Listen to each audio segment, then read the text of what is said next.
तो नमस्कार साथियों, मेरा नाम है शिवम शर्मा। मेरे चैनल स्टडी सेंटर पर आप सभी लोगों का बहुत बहुत स्वागत है। साथियों, आप सभी लोगों के प्यार और विश्वास को देखते हुए हमने अपने चैनल को थोड़ा और एक्सपेंड किया है और अब मैं आपके लिए करंट अफेयर्स से रिलेटेड चीज़ें उपलब्ध करा रहा हूँ अपने इस चैनल के माध्यम से। ठीक है, तो देखिए साथियों, जैसे कि काफ़ी बच्चों ने मुझे कमेंट करके ये कहा कि करंट अफेयर्स की वीडियो लाइए, तो अब मेरा ये पहला वीडियो करंट अफेयर्स का आ रहा है। हम यहाँ से अपने करंट अफेयर्स का जो कह सकते हैं क्रम है वो चालू कर रहे हैं, तो जुड़ जाइए हमारे साथ। तो आज के हम अपने इस वीडियो में सबसे पहले चर्चा करेंगे कि 2024 में जो भारत रत्न दिए गए हैं भारत सरकार द्वारा, उन पर हम चर्चा करेंगे। आप सभी लोगों को पता है कि भारत रत्न कितने ज़्यादा इंपॉर्टेंट हैं, और चूंकि ये सब्जेक्ट बहुत ज़्यादा चर्चा में रहा था क्योंकि कई लोगों को इसमें मरणोपरांत भारत रत्न प्रदान किया गया था। ठीक है, तो हमारी वीडियो में जुड़ जाइए।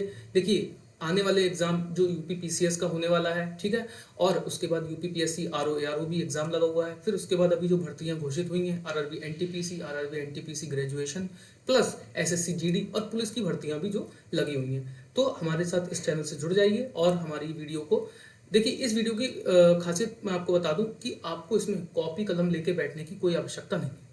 छोटा वीडियो रहेगा, आप खाली समय में इस वीडियो को सिर्फ सुनिए, कुछ मत कीजिए, सिर्फ और सिर्फ सुनिए।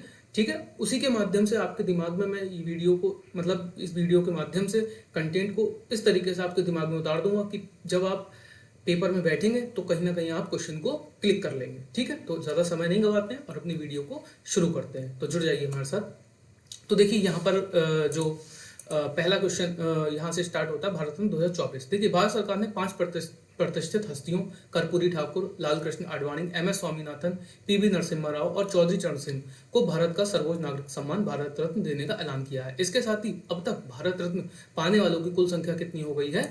वो हो गई है 53। ठीक है, कितनी हो गई है? 53। तो देखिए साथियों, ये चीज इंपॉर्टेंट इसलिए हो जाती है कि इंपॉर्टेंट ये चीज इसलिए है कि अभी जब भारत रत्न देने का ऐलान किया गया था उस समय बहुत ज़्यादा स्टेट गवर्नमेंट एंड सेंट्रल के बीच कॉन्ट्राडिक्शन देखने को मिला था, है ना। तो उसी के रिगार्डिंग ये चीज़ बहुत ज़्यादा इंपॉर्टेंट है, भारत रत्न बहुत ज़्यादा इंपॉर्टेंट हो जाते हैं। तो यहाँ पर याद रखने वाली चीज़ ये है कि अब भारत रत्न पाने वालों की कुल संख्या कितनी हो गई है? 53। कॉपी पेन लेके बैठने की कोई आवश्यकता नहीं, बस वीडियो को ध्यान से सुनिए। मैं ये तो नहीं कहूँगा कि एक बार में वीडियो आपके दिमाग में उतर जाएगा, बट ये ज़रूर है कि आप इस वीडियो को अगर 2 से 3 बार सुन लेते हैं खाली समय में, कुछ नहीं करना, खाली समय ईयरफोन लगाइए, लेके बैठ जाइए, 10-5 मिनट का वीडियो सुन के खत्म कर दीजिए। ठीक है, तो अब कुल संख्या भारत रत्न पाने वालों कितनी हो गई? 53। ठीक है, अब यहाँ पर पढ़ लेते हैं हम किस किस को भारत रत्न दिया गया। तो थोड़ी सी इसकी समरी पढ़ लेंगे जिससे कि हमारे दिमाग में ये और अच्छे से बैठ जाएगा, है ना। तो देखिए, कर्पूरी ठाकुर बहुत फेमस रहे, बिहार के हैं। काफ़ी कॉन्ट्रडिक्शन चला था जब इनको ये मरणोपरांत मतलब ये प्रदान किया गया था भारत रत्न। तो देखिए, इनका जन्म 24 जनवरी 1924 को बिहार के समस्तीपुर जिले के पिथौंजिया, अब कर्पूरी ग्राम, इनके नाम से ही इस ग्राम का नाम रख दिया है कर्पूरी ग्राम, गांव में गोकुल ठाकुर और राम दुलारी देवी के यहाँ हुआ था। ठीक है, इनका निधन कब हुआ? 17 फरवरी 1988 को इनका निधन हो गया। लोकप्रियता के कारण क्या था? देखिए, लोकप्रियता के कारण मतलब ये बहुत ज़्यादा बिहार में लोकप्रिय थे, जिस कारण इनको जननायक कहा जाने लगा। ठीक है, 1952 में पहली बार सोशलिस्ट पार्टी के उम्मीदवार के रूप में ताजपुर निर्वाचन क्षेत्र से बिहार विधानसभा चुनाव इन्होंने जीता था, मतलब कि ये बिहार विधानसभा के नेता थे। ठीक है, कर्पूरी ठाकुर वर्ष 1970 से 71 और 77 से 79 तक 2 बार बिहार के 11वें मुख्यमंत्री रहे। तो यहाँ पर ये पॉइंट याद रखने वाला है कि ये कौन से नंबर के मुख्यमंत्री थे? 11वें। कब से कब तक रहे? 1970 टू 71 एंड 1977 टू 79। ठीक है, तब तक ये बिहार के मुख्यमंत्री रहे एवं वर्ष 1967-68 तक बिहार के उप मुख्यमंत्री भी बने रहे। ठीक है, ऐसे तो उप मुख्यमंत्री कोई पद नहीं होता है, लेकिन हाँ, सांत्वना के लिए बना दिया जाता है। अब ये बिहार के पहले गैर कांग्रेसी मुख्यमंत्री थे। कौन थे? बिहार के पहले गैर कांग्रेसी मुख्यमंत्री। ठीक है, उन्होंने भारत में पहली बार अन्य पिछड़ा वर्ग ओबीसी को आरक्षण दिया। ठीक, उन्होंने 1977 में मुख्यमंत्री बनने के बाद मुंगेरी लाल आयोग की सिफारिशों को लागू किया था, जिस कारण पिछड़ों को नौकरियों में आरक्षण मिला। अब देखिए, यहाँ पर ये क्वेश्चन बन सकता है कि कर्पूरी ठाकुर जो थे उनके समय पे कौन सा आयोग बना था? तो यहाँ पर मुंगेरी लाल आयोग इस तरीके से ऑप्शन में दे सकता है कि मुंगेरी लाल आयोग किससे जुड़ा हुआ है। तो कई मुख्यमंत्री को नाम दे सकते हैं अलग अलग स्टेट के, उसमें कर्पूरी ठाकुर का भी नाम दे सकते हैं। तो ये क्वेश्चन इस तरीके से वहां बन सकता है। अब यहाँ पर क्या है, 1978 में उन्होंने एक अभूतपूर्व आरक्षण मॉडल प्रस्तुत किया जिसमें ओबीसी, आर्थिक रूप से पिछड़ा वर्ग, ईबीसी मतलब इकोनॉमिकल बैकवर्ड कास्ट, ठीक है, महिलाओं और उच्च जातियों के बीच आर्थिक रूप से पिछड़े वर्गों के लिए विशिष्ट कोटे के साथ 26% आरक्षण आवंटित किया। ये इतना ज़्यादा इंपॉर्टेंट नहीं है तो इसको इतना याद मत रखो। हाँ, ये यहाँ पर ये आप याद रख सकते हो, मुंगेरी लाल आयोग किससे जुड़ा हुआ है, मुख्यमंत्री जो रहे हैं पूर्व के कर्पूरी ठाकुर, ठीक है, उन्होंने बिहार में उर्दू को दूसरी राजकीय भाषा का दर्जा दिया।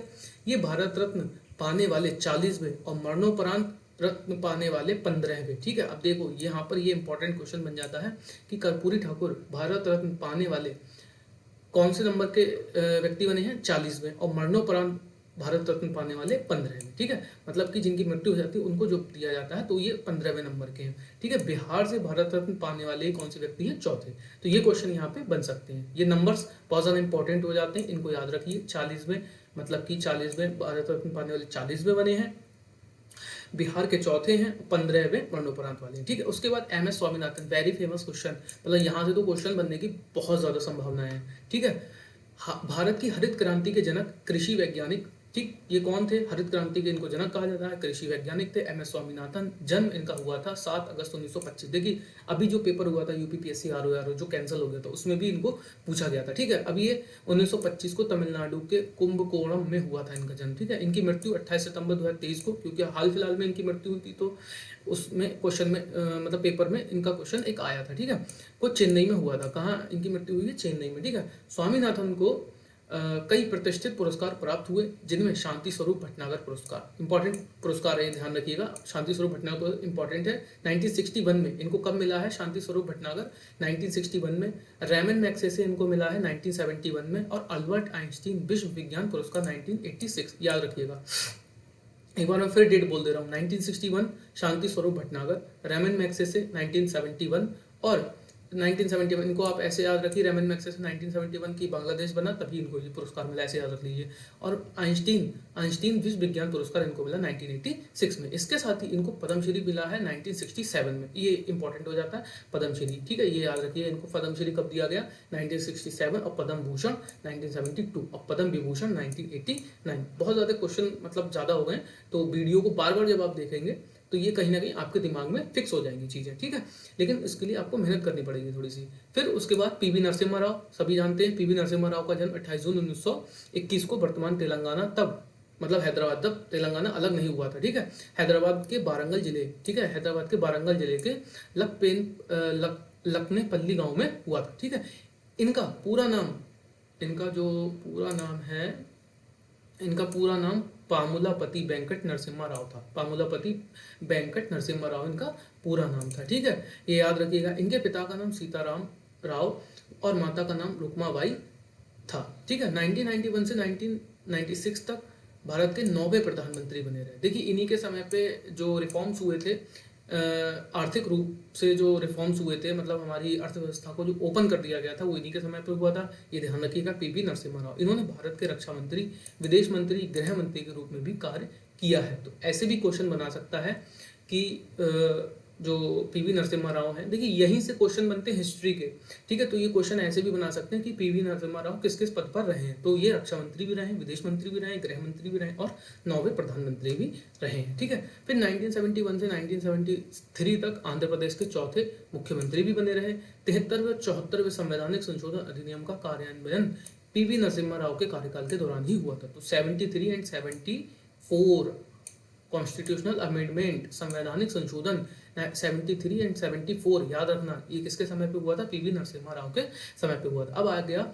अब आते हैं आपके वेरी फेमस पर्सन चौधरी चरण सिंह, ठीक है, इनको भी याद रखना है। देखिए अभी जो हाल फिलहाल में इनकी जो पार्टी के मतलब इनके अब जो शायद कह लीजिए कि वो हैं सुपुत्र हैं, वो इनकी पार्टी को अब चला रहे हैं।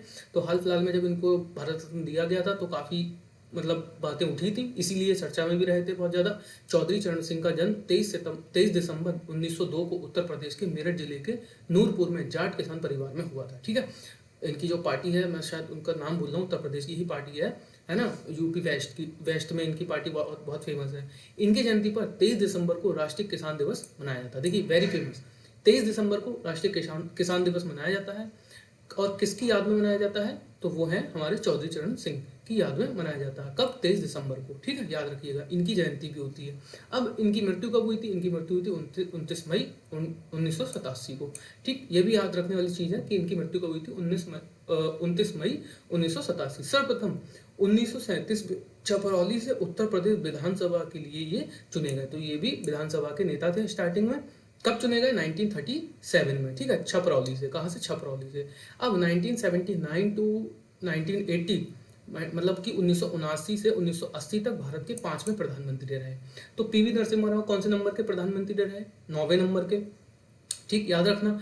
पीवी नरसिम्हा राव कब से कब तक रहे? 1991 से 1996 तक, ठीक है। ये जो हैं ये रहे हैं 1979 से 1980, ठीक है, प्रधानमंत्री। इस दौरान वे कभी संसद नहीं गए। तो ये भी क्वेश्चन पूछ सकते हैं कि वो कौन से ऐसे प्रधानमंत्री हैं जो अपने कार्यकाल में संसद नहीं गए। तो यहाँ पर उनका नाम अगर है तो ये भी हो सकता है, ठीक है, क्योंकि यहाँ पर ये लिख रहे हैं कि 1979 से 1980 तक भारत के 5वें प्रधानमंत्री रहे और हालांकि इस दौरान ये कभी संसद नहीं गए। अब है ये 1967 से 1968 तक एवं दोबारा 1970 में उत्तर प्रदेश के मुख्यमंत्री रहे। तो ये भी पूछ सकता है कि 1967 से 1968 इस ईयर में कौन उत्तर प्रदेश के मुख्यमंत्री थे?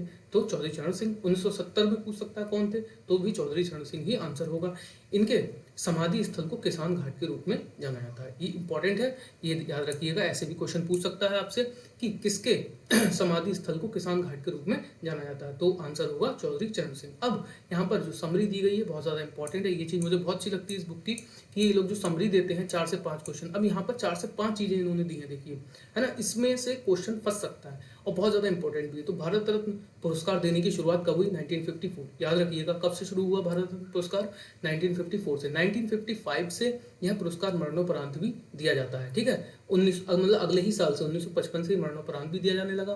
भारत रत्न पुरस्कार का आकार पीपल के पत्ते की तरह होता है। तो ऐसे भी पूछ सकता है कि किस पुरस्कार का आकार पीपल के पत्ते की तरह होता है? तो भारत रत्न, ठीक। खेल जगत में भारत रत्न पाने वाले पहले व्यक्ति सचिन तेंदुलकर हैं, ये याद रखिएगा। जब सचिन तेंदुलकर को ये रत्न मतलब अवार्ड दिया जा रहा था उस समय भी बहुत ज़्यादा कॉन्ट्रडिक्शन हुआ था कि इनको क्यों दे दिया गया। तो यहाँ पर ये बात चली थी। तो खेल जगत में भारत रत्न पाने वाले पहले व्यक्ति कौन बन गए हैं? सचिन तेंदुलकर। भारत रत्न पाने वाले पहले वैज्ञानिक कौन है? तो वो है सीवी रमन, याद रखिएगा। भौतिकी के वैज्ञानिक थे, बहुत ज़्यादा फेमस वैज्ञानिक थे हमारे इंडिया के, ठीक है। तो भारत रत्न पाने वाले पहले वैज्ञानिक सीवी रमन। भारत रत्न देने की सिफारिश प्रधानमंत्री द्वारा की जाती है। सिफारिश कौन करता है? हमारे देश के प्रधानमंत्री द्वारा सिफारिश की जाती है। भारत रत्न पुरस्कार सफ़ेद रंग के फीते में पहनाया जाता है, ठीक है। किस में पहनाया जाता है? सफ़ेद रंग के फीते में। तो ये भी क्वेश्चन बन सकते हैं यहाँ से डायरेक्टली, ठीक है। तो बहुत ज़्यादा इंपॉर्टेंट है। देखिए, कुछ नहीं करना आपको, सिर्फ और सिर्फ वीडियो को लेके बैठना, कहीं भी नोट नहीं करना है। समय खराब मत कीजिए, अपने मेन स्ट्रीम के सब्जेक्ट देखिए, इसमें समय मत खराब कीजिए कि कॉपी पेन मैं पढ़ा रहा हूँ फिर आप कॉपी पेन लेके बैठ रहे हो नोट कर रहे हो। नहीं, सिर्फ आप इस वीडियो को देखिए। 10 मिनट का भी वीडियो है ना, और आप सिर्फ बैठ के सुन रहे हो अगर इसको, बहुत है, दैट इज सफिशियंट। कोई नीड नहीं है आपकी नोट करो, ये करो, वो करो, ठीक है। बहुत ज़्यादा इंपॉर्टेंट है, हर कंपिटिटिव एग्जाम के पॉइंट ऑफ व्यू से इंपॉर्टेंट है। अवार्ड्स हर उसमें पूछे जाते हैं, ठीक है। तो अभी के लिए इतना ही। बाकी आगे की वीडियो में हमारे साथ जुड़े रहिए और हमारे चैनल को सब्सक्राइब कीजिए, जिससे कि और भी करंट अफेयर्स के टॉपिक हम जल्दी से आपको प्रोवाइड करा सकें। तो अभी के लिए थैंक यू।